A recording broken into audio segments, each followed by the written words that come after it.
Sikap sambil lewa dan tidak peka, punca utama kecuaian boleh terjadi dalam melakukan sesuatu perkara.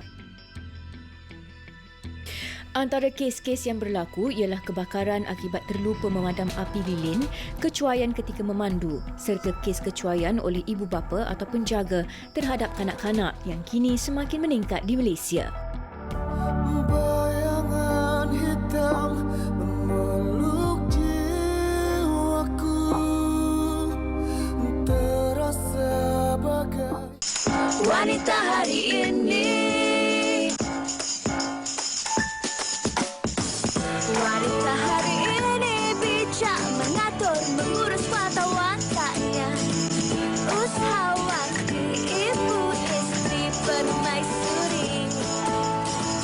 Wanita hari ini di zaman moden masih kekalkan adatnya. Dihormati, disayangi, disanjungi. Wanita hari ini.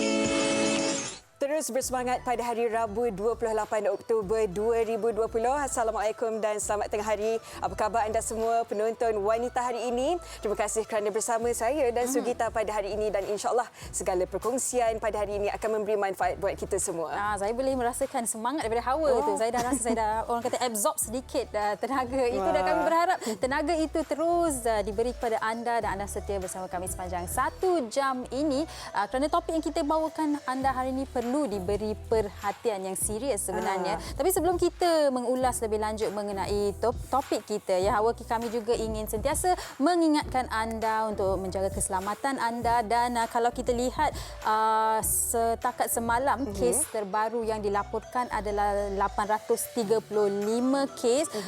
Boleh kita katakan angka ini menurun sedikit daripada hari Isnin, sebelum ini yang mencecah 4 angka. 4 angka. Jadi sama-samalah kita membantu dalam membawa bilangan kes ini lebih rendah. Itu yang kita mahukan, kes lebih menurun dan dan akan ke angka kosong buat selamanya. Dan dalam pada yang sama, kalau kita lihat menurut kenyataan KKM, 30% daripada kes-kes ataupun kluster COVID-19 sejak pandemik ini adalah di tempat kerja. Oleh itu, kepada anda yang terpaksa berurusan di tempat kerja, ikuti 3W, iaitu wear, wash dan juga warn. Pakai pelitup muka, pakai hand sanitizer dan saling ingat mengingati antara satu sama lain. Dan Sugita, ada sesuatu yang ingin kita kongsikan. Ada sesuatu istimewa yang kami ingin kongsikan bersama anda, iaitu tahukah anda bahawa simptom-simptom demam denggi dan jangkitan COVID-19 ada persamaannya seperti demam panas, keletihan dan sakit badan. Namun jangkitan demam denggi akan mengakibatkan pesakit mengalami sakit kepala, loya dan muntah bersama melawan denggi. Itu dia pesanan daripada Shield Talks berkaitan dengan denggi. Jangan ambil mudah, walaupun kita sama-sama memberi perhatian pada COVID-19, demam denggi ini pun semakin menular. Jadi sama-sama kita membantas demam denggi. Baik. Bercakap mengenai jangan ambil mudah, memang ada kait rapatnya dengan topik kita pada hari ini, iaitu kecuaian membawa padah. Kadang-kadang Sugita, mungkin sesetengah perkara kita terlalu ambil mudah, terlalu tak fokus dan membuatkan kita cuai. Tidak ada sesiapa nak jadi cuai dengan sengaja. Namun kita kena sering ingat untuk sentiasa fokus supaya cuai ini dia kadang-kadang bukan membawa kepada masalah kecil, tapi kadang-kadang boleh membawa maut juga sebenarnya. Betul tu Hawa. Tapi Hawa, bila kita cakap mengenai cuai ni, memang lumrah hidup sebagai manusia. Kita pun cuai. Saya pun pernah cuai. Saya pasti Hawa pernah cuai. Orang di rumah pun pernah cuai. Kadang-kadang cuai tak lupa tutup dapur gas, kan? Lupa tutup bilik air. Itu biasa. Tapi seperti yang Hawa katakanlah, kecuaian dalam orang kata insiden-insiden yang lebih besar yang membawa padah bukan sahaja kepada diri kita, tetapi orang di sekeliling kita. Kadang-kadang ia tidak membawa padah pada diri kita, tetapi membawa padah pada orang di luar sana. Sebab kita tak berhati-hati, kita leka, kita tidak bersungguh-sungguh. Banyak definisi bagi kecuaian ini. Dari segi undang-undang pun boleh kita klasifikasikan kecuaian. Dan itu yang akan kita bincangkan pada hari ini bersama tetamu di studio. Dan kepada anda penonton, jika ada apa-apa pendapat mengenai topik pada hari ini, anda boleh kongsikan di laman Facebook kami www.facebook.com/WHITV3. Jangan ke mana-mana, kita berehat sebentar, kembali selepas ini. Wanita hari ini.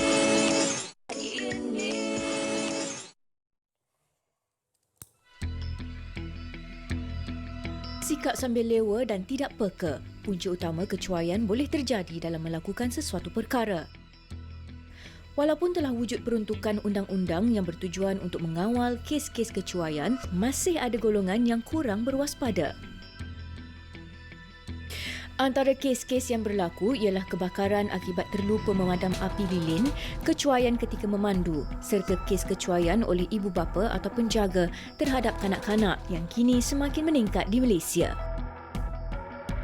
Seperti satu peristiwa hitam yang tular baru-baru ini, seorang kanak-kanak berusia 4 tahun telah meninggal dunia setelah bapanya tertinggal mangsa di dalam kereta selama 10 jam tanpa disedari. Masalah seperti ini acap kali berlaku disebabkan mereka terlupa, mungkin kerana perbezaan dalam rutin harian atau perhatian yang teralih pada perkara lain seperti kerja. Selain itu, statistik menunjukkan punca utama kemalangan jalan raya ialah kecuaian pemandu. Risiko kecuaian di jalan raya lebih tinggi kerana ia turut membabitkan keselamatan pengguna jalan raya yang lain. Justru, sejauh manakah kesedaran rakyat Malaysia dalam pentingnya untuk sentiasa berwaspada dalam melakukan apa-apa perkara sekalipun?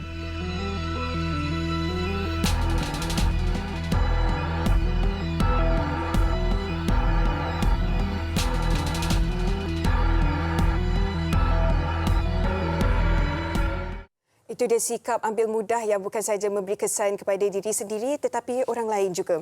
Dan itu yang akan kita bincangkan pada hari ini bersama tetamu di studio mengenai kecuaian membawa padah. Kita bersama seorang penganalisis jenayah, Encik Kamal Afandi Hashim. Apa khabar, Encik Kamal? Baik.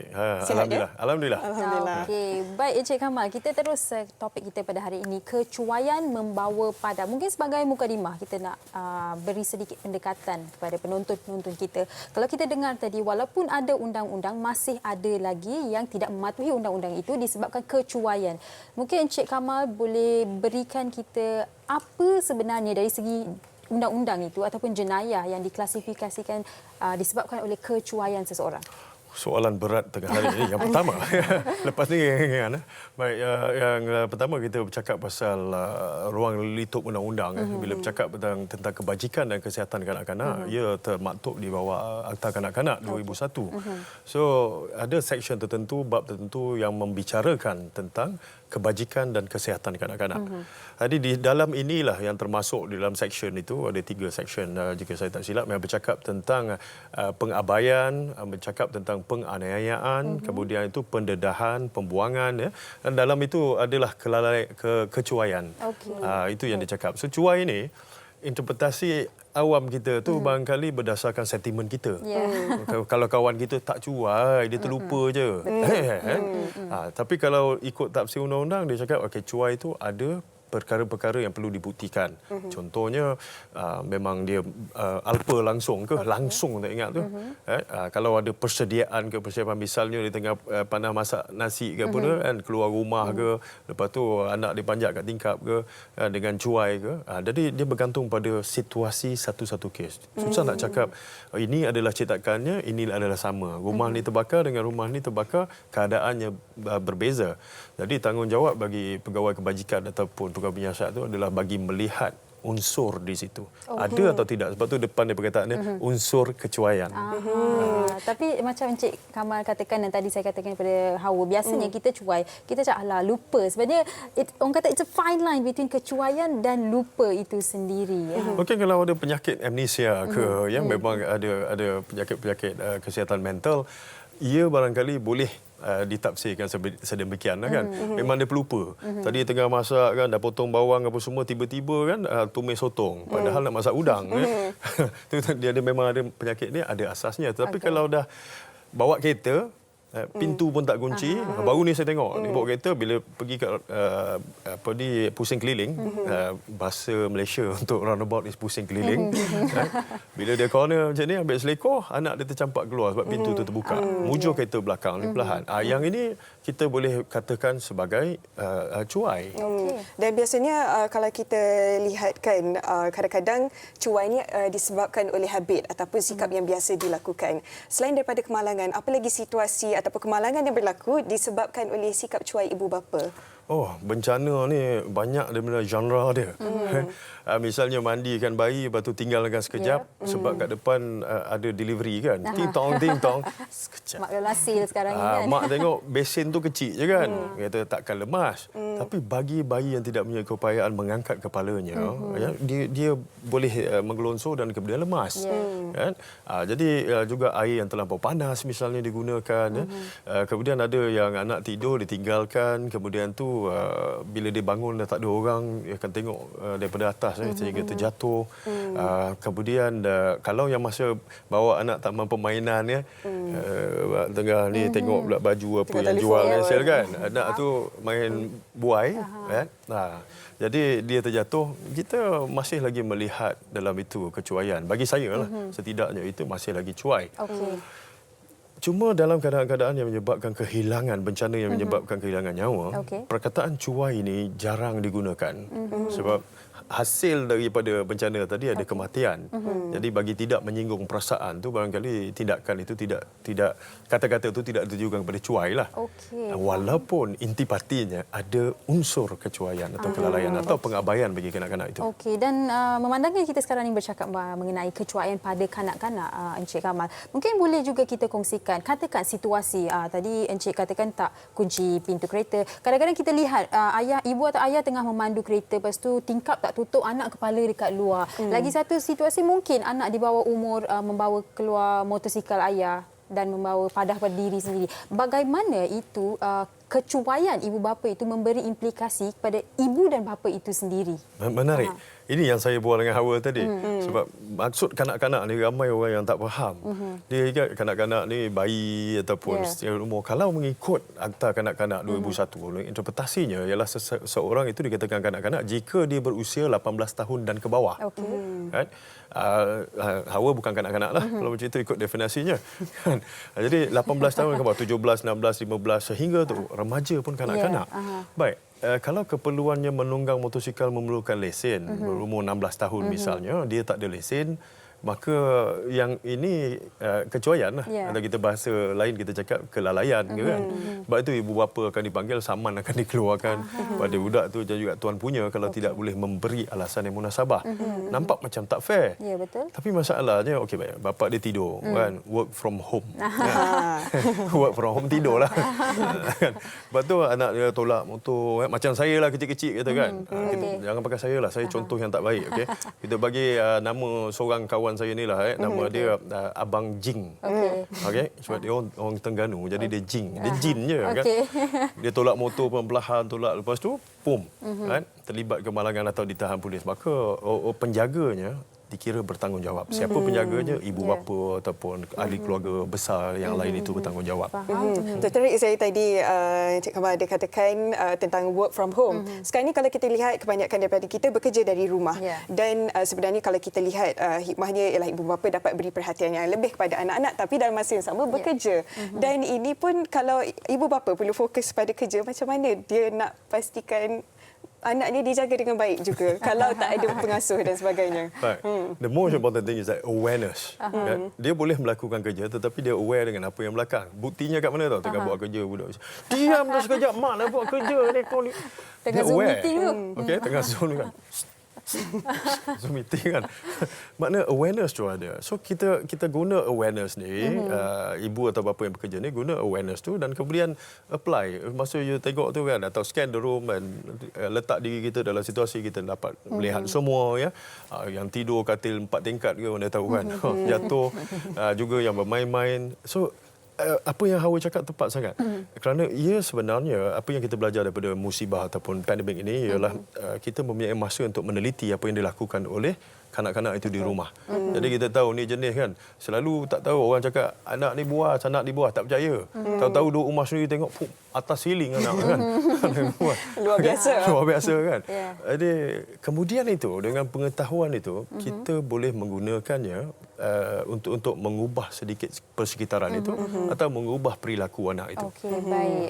Semakin menarik sebenarnya perbincangan kita ni. Kita nak tahu juga bagaimana kita boleh menjadi lebih prihatin, lebih peka terutama sebagai ibu dan bapa yang sekarang ni work from home, bukan sleep from home ya. Work from home. Tapi sebelum tu kita akan berehat sebentar, kembali selepas ni di Wanita Hari Ini.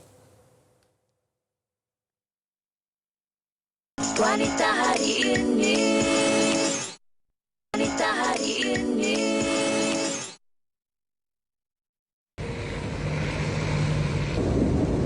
Syah suka ke?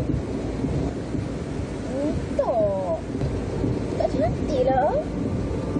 Kamu macam tak ada taste. Okey, cantik. Bagi balik cincin saya. Cepat.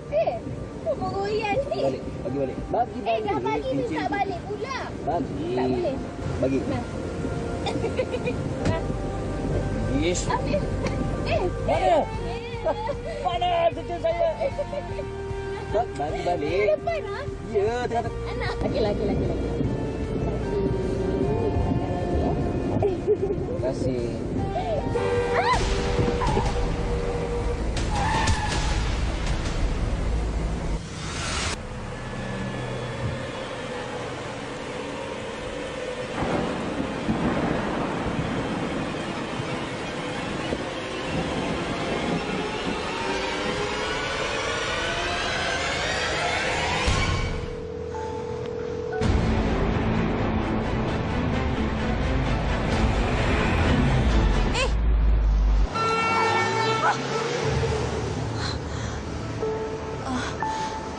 Terima kasih, Cik.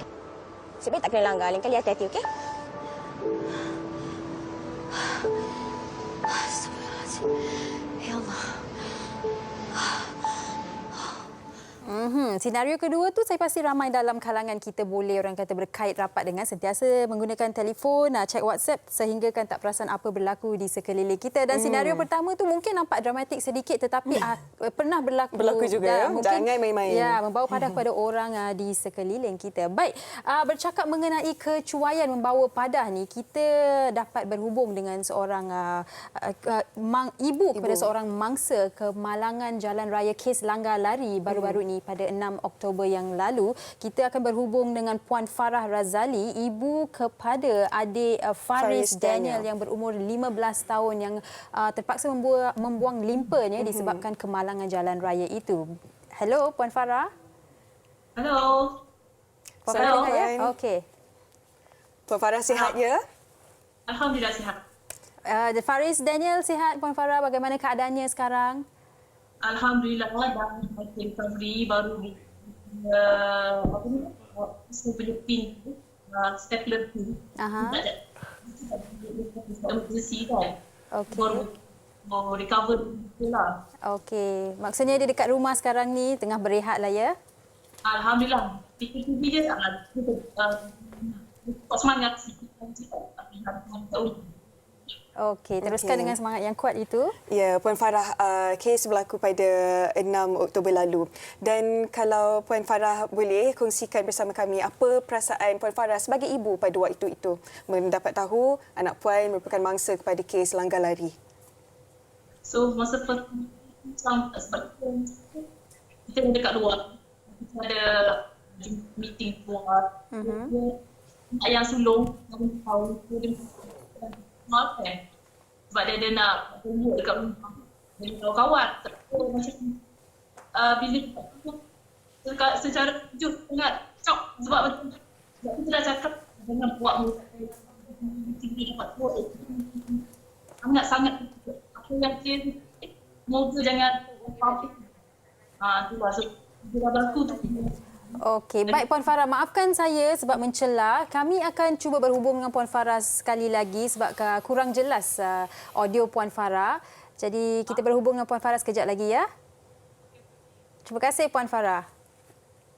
Okey, baik. Kita kembali bersama dengan Encik Kamal di studio. Encik Kamal, kalau tadi kita banyak berbincang mengenai ibu bapa dan perhatian mereka terhadap anak-anak, mungkin juga kita boleh ulas mengenai pengasuh. Ramai ibu bapa yang menghantar anak-anak mereka kepada pengasuh. Dah banyak kes kita baca, pengasuh lalai, pengasuh cuai, anak meninggal di tempat pengasuh, ada yang terjumpa dalam peti sejuk. Mungkin boleh juga Encik kongsikan dari segi pengasuh dan kecuaian ini di Malaysia. Baik.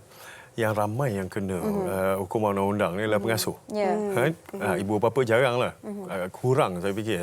Nak kata sampai 10 pun tak ada. Tapi pengasuh dengan senangnya kita boleh cakap lebih daripada 10 lah. Baik. Itulah sebab ada landasan undang-undang di situ, di mana pengasuh ni perlu berdaftar, kan, tadika atau taska ni juga perlu berlesen. Itu adalah bagi untuk mengelak keadaan yang sedemikian. Sebab kalau pengasuh ni dia mesti seorang yang berkemampuan menjaga, mendidik budak atau memantau kanak-kanak dengan ramai.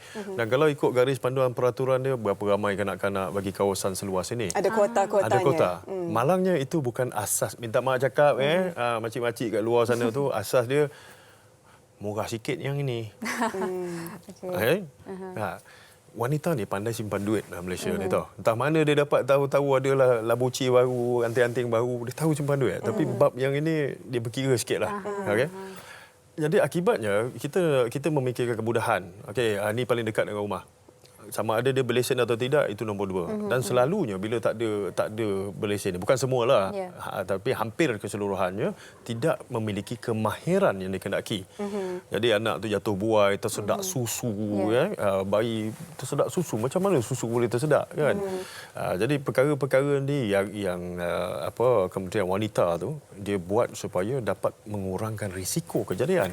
Bolehkah kalau kita katakan latar belakang pendidikan itu sangat penting? Saya dibesarkan oleh seorang nenek tua, Tamil, kaum India. Jadi dia tua, ajar saya main congkak, kan.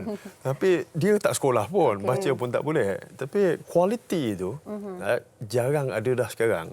Jadi apa yang kita boleh buat ni ialah mendapatkan siapa yang mahu, sama ada muda atau tua, kriteria ni, atau yang telah berumur, dia tak jadi masalah, asalkan dia mengikut peraturan tu.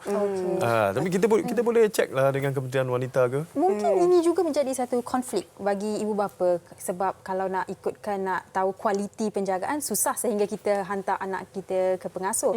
Dan keduanya, kalau apa-apa terjadi kepada anak kita dan pengasuh itu tidak ada license, mungkin itu akan menjadi orang kata backfire kepada ibu bapa itu sendiri. Kalau awak tahu dia tak ada license, kenapa awak hantar anak awak ke situ, dan sekarang ni awak menyalahkan pengasuh awak sebagai cuai. Bagaimana kita boleh mengatasi konflik ini? Itulah jawapan ni tadi, kan. Orang ni lah jangan disalahkan. Kita boleh pindahkan salah kepada pihak lain, okeylah tu. Mak bapak dah selamat. Tetapi dalam keadaan ini, apa yang kita nak cakap pasal cuai ni ialah series of event yang membawa kepada itu. Setiap satu dia tak boleh tiba-tiba jadi bencana, jadi macam tu. Dia mesti ada perkara sebelum, semasa dan selepas itu. Okay? Apa yang terjadi sebelum itu? Kita tengok, sebelum dia hantar ni, dia tak tengok dia nak jarak yang dekat, yang murah, kan. Yang ada orang recommend sebab orang tu dapat commission, okey. Realitinya. Realiti MLM, kan. Jadi akhirnya yang ini yang terperangkap dalam keadaan tu. Apabila berlaku, Allah, saya ingat dia ada lesen. Saya ingat dia ada lesen ini, harganya mungkin satu nyawa. Rasanya itu pun cuai juga tak ambil tahu dengan lebih mendalam. Tak buat usul periksa itu. Dan ini mengenai kecuaian di pusat asuhan. Dan kalau kemalangan jalan raya pula, kalau pemandu yang cuai, apa yang perlu dilakukan ialah lebih fokus ataupun ikut undang-undang. Tetapi kepada mereka, malang ni memang tidak berbau. Kepada mereka mangsa kemalangan, apa yang perlu mereka lakukan sejurus kejadian tu? Baik. Kalau kita sendiri terlibat dalam keadaan tu, atau dia ada satu peruntukan di mana tidak boleh meninggalkan kawasan kemalangan atau membuat laporan, macam kita membuat laporan dalam tempoh 24 jam. Kadang-kadang visual menunjukkan orang pergi, tetapi seseorang punya tempoh sehingga 24 jam. Cuma dalam keadaan kritikal, di mana meletak ataupun mengubah kenderaan boleh menyebabkan kematian atau kecederaan payah lebih baik stay situ, dapatkan bantuan. Siapa yang melihat ni, tolonglah kat luar sana. Kan? Telefon kecemasan. Nombor yang paling mudah. Apa nombor dia? Apa? 999, bukan nombor lain, itu je. 999. Okey. Ingat 999. Ini yang ada sekarang ni. Number plate terus ke, kan? Tak, yang sini ambil dulu mangsa ni, apa jadi kawan tu patah kaki, pecah kepala apa semua, kan. Nombor kereta tak ambil, keliling tak ambil, telefon pun tak ambil. Dan ini yang menambah duka kita, pasal orang tadi mungkin boleh diselamatkan, tapi akhirnya saya pernah tengok ada orang insiden ni dah tutup dengan surat khabar. Bila saya datang tengok hidup lagi. Okey. Baik, kita bersama Puan Farah kembali. Hello, Assalamualaikum Puan. Waalaikumsalam. Okey, lebih jelas sekarang. Sangat jelas. Baik Puan Farah, mungkin Puan Farah boleh kongsikan seperti yang Hawa tanya tadi, bagaimana Puan mendapat tahu mengenai insiden di mana Faris dilanggar lari dan bagaimana keadaannya selepas itu? Oh, kebetulan masa insiden tu berlaku, kita berada dekat luar, kita pergi outstation balik hari lah. Kita tengok, sebab dia tak nak ikut. Hari tu dia rasa dah pelik dah, dia tak nak ikut kan sebab dia nak buat homework kat rumah. Okay. So bila dapat tahu yang dia insiden tu macam rasa macam langit tinggi rendah lah. Sebab first time kita hadap perkara macam ni, dapat tahu lagi bila dapat tahu kena langgar lari kan.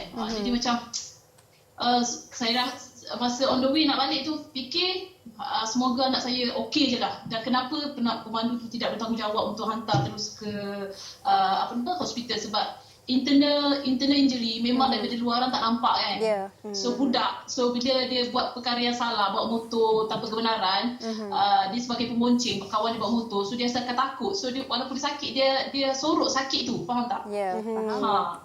Baik, bagaimana pula dengan keadaan emosi Faris ketika ini, Puan Farah? So sekarang ni dia dah recover, so dia macam emosi down lah. Emosi down sebab dia adalah seorang yang aktif, bersukan, badminton, futsal setiap hari minggu kan. So bila dapat tahu second day pun kami tak bagi tahu lagi yang dia dah tak ada spleen tu. Okay. And then bila dah recover betul-betul kat hospital, dia tanya, Mama, operation apa sebenarnya ni? So kita nak beritahu tu, tapi dia dah dewasa, saya beritahu lah dia dah tak ada spleen apa semua. Dia sikit down lah sebab menyebabkan limit dia untuk dia aktif. So sekarang ni Okey, dan berapa lama Puan Farah, berapa lama doktor berkata yang Faris perlu berehat sebelum dia boleh keluar melakukan aktiviti hariannya ataupun kembali aktif? Dia kena recovery, take time jugalah sebab 3 tahun kena bergantung pada antibiotik. 3 tahun kena makan, and then kena ambil vaksin sebab kita fungsi spleen tu, limpa tu adalah antibody daripada diri kita. Jadi macam dia tak boleh buat kerja keras lah. Dia cakap cepat penat. Okey. Dan Faris hanya berumur 15 tahun ya Puan Farah. Dan saya pasti seperti yang Puan kongsikanlah, seperti emosinya pasti terganggu. Dan bagi Puan Farah sendiri dan ahli-ahli keluarga yang lain, bagaimana anda sekarang ni memberi Faris sokongan itu supaya Faris tidak down bila mengingat kembali situasi ini? Terus bersemangat. Saya pasti trauma itu masih dalam diri Faris. Tapi bagaimana ahli keluarga yang lain membantu memberi sokongan kepada Faris? Macam saya sendiri, dia suami bagi apa yang dia suka. Pertama macam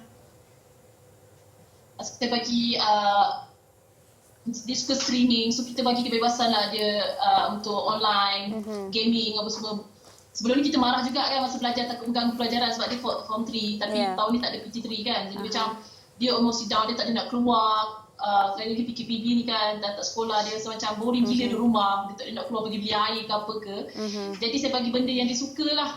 So kawan-kawan dia datang rumah, macam itulah. Saya ada satu soalan kalau boleh pada Puan Farah. Silakan Cik Kamal. Minta maaf soalan saya mungkin bunyi dangkal tapi saya nak tanyalah. Peluang anak untuk menunggang motosikal semula? Apa dia? Peluang anak. Saya dah tak bagi dah. Kali ni nekat tak bagi. Sampailah betul-betul umur dah 21 tahun, dah ada lesen. Tu pun kereta lah. Saya tu bagi kereta lah. Mungkin bawa kereta, ambil lesen kereta je lah. Saya jangan fobia lah. Tahniah Faris, dapat kereta sekarang. Walaupun kita berjaga-jaga, macam anak sendiri sebagai pemonceng, walaupun berjaga-jaga bawa jalan yang betul, tapi orang tidak berjaga-jaga, kita pun kena juga, faham tak, sebagai pembawa motor ni. Terima kasih Kalau Puan tindakan Farah. awal, kalau tidak pemandu YB tu pemandu tu sendiri bertanggungjawab, terus ke hospital, mungkin hospital tidaklah rosak terus sampai kena buang. Ya, Baik, Puan Farah, terima kasih atas perkongsian bersama kami. Dan kami doakan Puan Farah sekeluarga terus sihat dan semoga adik Faris boleh kembali menjalani rutin harian seperti biasa, insya-Allah. Terima kasih Puan Farah. Terima kasih Puan Farah. Terima kasih. Okey, itu dia Puan Farah, dan saya suka soalan Encik Kamal kepada Puan Farah. Ramai ibu bapa di luar sana sebenarnya tak nak, kalau boleh tak nak anak-anak mereka menunggang motosikal. Tapi kadang-kadang harus mereka belajar daripada satu insiden yang seperti inilah. Tapi mungkin di penghujung perbincangan kita ni, Encik Kamal boleh kongsikan bagi ibu bapa di luar sana dan semua orang termasuk pengguna jalan raya, pengasuh, bagaimana kita boleh mengelakkan diri kita daripada cuai dan lebih peka? Setiap hari kita berdepan dengan risiko dalam kehidupan kita. Untuk menarik nafas juga, risiko juga. Boleh jadi apa-apa keliling kita apa semua. Dan menarik nafas sebenarnya risiko mendekatkan kita ke nafas terakhir kita. Betul? So, apa kita boleh buat? Kita hendaklah mengurus risiko itu dengan baik. Satu, elak risiko. Kalau kita kadang-kadang budak dah jenam naik motor apa semua, so apa yang kita boleh buat? Kunci tu, Kak. Soroklah dalam bekas beras ke apa semua kan. Tahu tempat tinggi dia boleh capai, tahu tempat rendah. Sembunyikan dia. Elak risiko tersebut. Baik. Yang kedua, kita hendaklah berbahagi risiko tersebut. Kalau time sekarang ni ibu, time lepas ni kakak ke jaga terpantau adik-adik. Yang ketiga, kita juga boleh memindahkan risiko kepada pihak ketiga, iaitu pengasuh tadi atau orang lain yang dipercayai dan pastikan mereka punya lesen. Yang keempat, kita hendaklah menganggar risiko tersebut. Kalau macam ni macam mana? Kalau jadi kalau hilang kat tempat ni lari ke sini. Kalau terjatuh macam ni jangan gerak, tengok dulu gerak. So first aid juga kita bantu. Yang kelima, sesudah itu kita hendaklah mencuba lagi sekali melihat ruang-ruang yang ada dan kemudian mengecilkan ruang itu. Ambil iktibar daripada segala yang berlaku. Terima kasih banyak Encik Kamal atas masa yang diluangkan dan harapnya memberi manfaat buat kita semua. InsyaAllah. Kita nak berehat seketika. Anda jangan ke mana-mana. Kembali selepas ini. Wanita hari ini.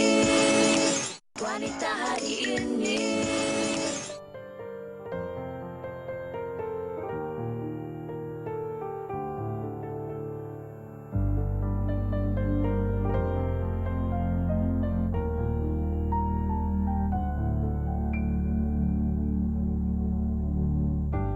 Sempurna dari jiwa, begitu sempurna. Kini kau tiada pemanan jiwa, bukta apa dalam terang. Ku leka kerjayaku, aku leka dalam nyata. Bayangan hitam memeluk jiwaku, terasa bagai ditusuk sembelu, menanggung derita tak terduga. Dulu kau segalanya, ampunkan aku. Kau berikan segala cinta, ku hianati jua. Permainan jiwa mengaburiku, buta pada dalam terang. Ku leka dalam nyata. Bayangan hitam memeluk jiwaku, terasa bagai ditusuk sembelu, menanggung derita tak terduga. Dulu kau segalanya, ampunkan aku. Kasihku hanyalah untuk dirimu. Ku tahu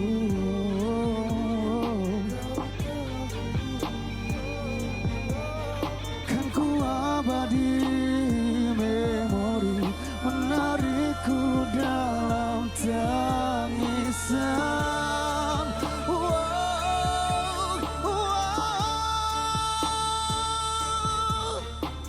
Bayangan hitam memeluk jiwaku,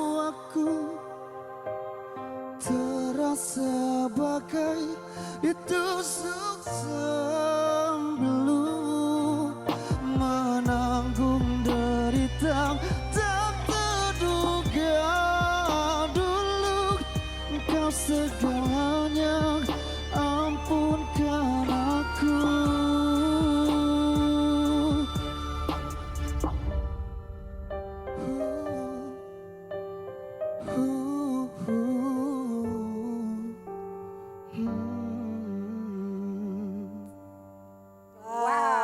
Afif Tirmizi Ya, di saya. Surat Wanita hari ini. Apa khabar? Sihat? Baik, alhamdulillah Saya sihat. di sana. Alright. Okey, lagu terbaru, Maaf. Ya. Ya, siapa awak nak minta maaf daripada? Okey, Mungkin Afif boleh terus kongsikan mengenai lagu terbaru ini, Maaf. Alright. Okey, saya on behalf kepada orang yang bersalah sebenarnya. So dalam cerita Maaf ini saya interpretasikan lagu ini sebagai seorang yang dalam berpasangan. Okey. Dia melakukan kesilapan. Dan beberapa kali. So saya ambil contoh mungkin dia lelaki ada buat hal dengan isteri ataupun girlfriend dia. Macam tu. So dia dalam saat yang dia dah bersalah banyak kali itu dia memohon maaf. Tapi perempuan ni still, wanita ni still lagi bersama dengan dia walaupun dia dah buat salah, tapi ini the last dia macam tu.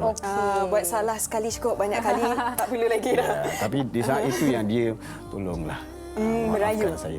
Ya. Baik Afif, difahamkan Afif mengambil masa 5 hari untuk Ya. menyiapkan lagu ini, dan macam mana boleh dapat inspirasi itu dan mengeluarkan baik-baik lirik dalam masa 5 hari itu? Apa cabarannya? Okey, sebenarnya lagu ini saya ciptakan dari awal lagi sebelum 5 hari kejadian saya nak rekod dalam studio ni, okey.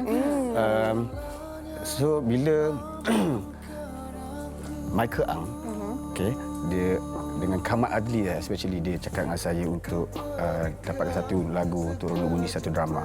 So saya bagi dia dan dia okey. So alhamdulillah cerita saya yang saya sampaikan dalam lagu Maaf ni kena dengan lagu dengan cerita tersebut.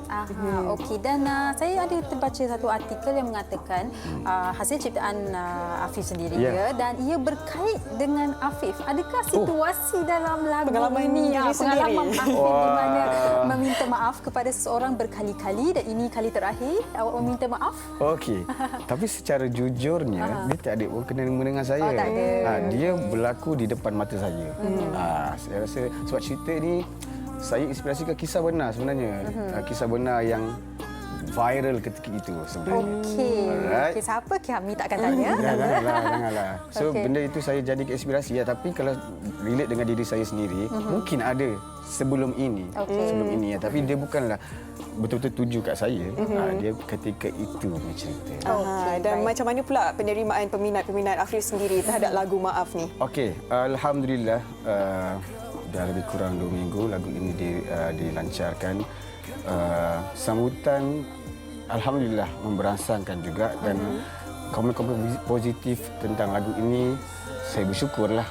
So setakat ini semua pendengar-pendengar yang dah dengar lagu Maaf, diorang support saya, diorang share dan diorang bagi komen yang sangat positif untuk lagu Maaf. Okey, saya kira boleh dikatakan lagu ini adalah bagi mereka sentiasa ingat yang kita ketepikan ego, kita meminta Ya, maaf sebenarnya. dan sudah meminta maaf kita belajar dari kesilapan kita. Yes. Jangan ulangi kesilapan Betul, itu. betul, Baik, betul, Afif, betul. mungkin boleh kongsikan di mana mereka boleh mendengar lagu ini. Setahu saya ada di YouTube, music video lyrical ya. Betul. Okey. Boleh dengarkan lagu Maaf di kesemua digital platform dan juga di YouTube channel Sony Music Malaysia. Type saja Afif Tirmizi Maaf, insya-Allah. Harap sebelum tak saya nak terima kasih. Silakan. Pada saya punya, sebab saya lagu ni saya siapkan 5 hari kan. So saya sangat berterima kasih kepada saya punya tim studio. Okey. Encik Payung dengan Farid Pedang. Lepas tu dengan tim saya punya yang video lirik ini iaitu Haimi dan juga Ranting Legasi. Diorang ni bersama-sama dengan saya tengok, ya Allah saya sebenarnya stres nak siapkan lagu ni dalam jangka masa yang cepat. Alhamdulillah saya berjaya laksanakan dengan bantuan tuan-tuan mereka ni. Okey, baik, terharu mereka. Selamat berjaya kita ucapkan kepada Afif. Terima kasih. Selamat berjaya. Terima kasih Afif. Baik, Hawa. 11-11 bila kita cakap pasal tarikh itu ada sesuatu yang istimewa daripada Lazada, iaitu Lazada 11-11 Super Show kembali lagi pada 10 hari bulan November jam 9 malam di TV3, TV3 YouTube dan aplikasi Lazada, juga dibawakan oleh L'Oreal Paris, Garnier, Carlo Rino, Family Guard, Samsung, Nissan dan Photobooth. Sertai Lazada 11-11, jualan sehari terbesar dengan jaminan harga terendah dan penghantaran percuma. Jadi tambah nilai ke wallet Lazada dan mula tambah control anda sekarang. Tambah duit pun hilang. Okey, apa pun BHI akan kembali esok dengan satu topik ya, Hawa. Ya, Dan esok wanita hari ini akan kembali dengan topik menjadi isteri pilihan Rasulullah sallallahu alaihi wasallam. Dan kami tinggalkan anda bersama Afif. Okey, terima kasih. Jumpa lagi. Kalau nak dengar Afif, kita ke YouTube. Ya. Okay, terima kasih. Jangan lupa follow IG saya Afif.tz. Alright. Alright, bye. Bye. Assalamualaikum. Thank you, Afif. Thank you. Mengatur, mengurus mata wataknya. Ushawati, ibu istri permaisuri. Dia Ushawati, aliran masa kini dia, penyambung warisan Sri Kandi dia, lemah lembut baik budi pekerti, tapi cekal hati dia tabah berani pendidik, puteri dalam hal jati diri dia, permaisuri kepada si suami kepada anaknya, dia ratu di hati, tunggak keluarga, kalau bukan dia siapa lagi? Wanita hari ini bijak mengatur, mengurus mata wataknya. Ushawati, ibu istri permaisuri. Wanita hari ini di zaman moden masih kekalkan adatnya. Dihormati, disayangi, disanjungi.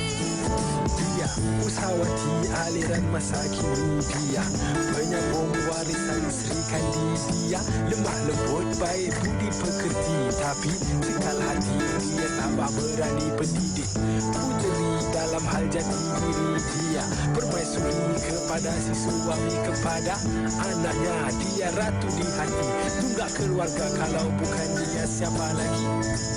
Wanita hari ini bijak mengatur, mengurus mata wataknya. Ushawati, ibu istri permaisuri. Wanita hari ini di zaman moden masih kekalkan adatnya.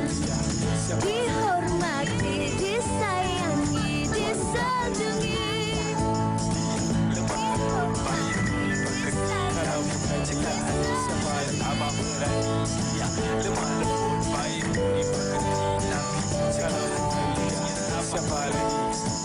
Wanita hari ini